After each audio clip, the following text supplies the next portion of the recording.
In December 1942, the Army transferred me and several enlisted men from Eglinfield, Florida to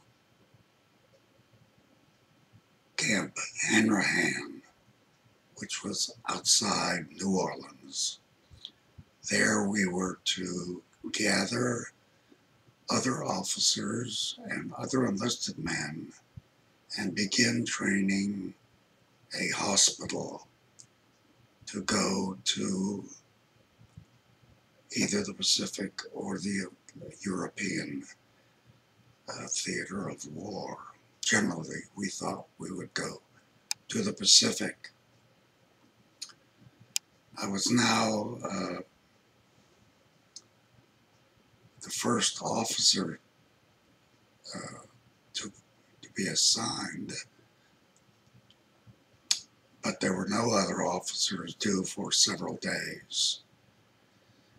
And the first and second Sundays that I looked forward to turned out to be very interesting in my coming history. The first Sunday, I decided I was not going to have any more of Army chow for the day, and I was going to take advantage of New Orleans' reputation for good food. I got on the streetcar, got off at Canal Street, the middle of New Orleans, and walked to Antoine's. They took good care of me, even though I couldn't read the menu. I explained I wanted a good steak, and I had an excellent steak. The next Sunday turned out also to be very memorable.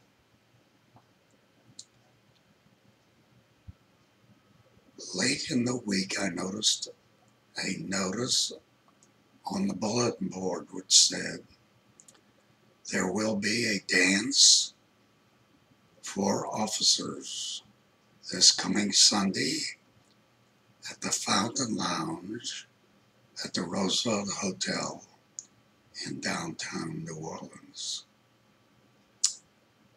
Although I generally don't go for that kind of thing, I was lonely, and again, I wanted other company than officers and men. The idea of seeing a young lady sounded interesting. By that time, several other officers had arrived, and we decided all together we would go to the Fountain Lounge and see what we could accomplish. We took a streetcar again into the middle of New Orleans and walked to the Roosevelt Hotel, walked up to the door of the Fountain Lounge and waited until we would be permitted to go inside. When the doors opened, I was the first one among our officers to enter the room. It was filled with tables, small tables, covered with tablecloths, and at each table sat a young lady waiting for us. The band was already playing. I looked around and quickly made a decision. First, I was not interested in a blonde. Secondly, whoever I picked had to be tall. So I looked around the room, and there, off to the right, off in the corner, sat a tall brunette, her head and face above all the rest of the occupants of the room.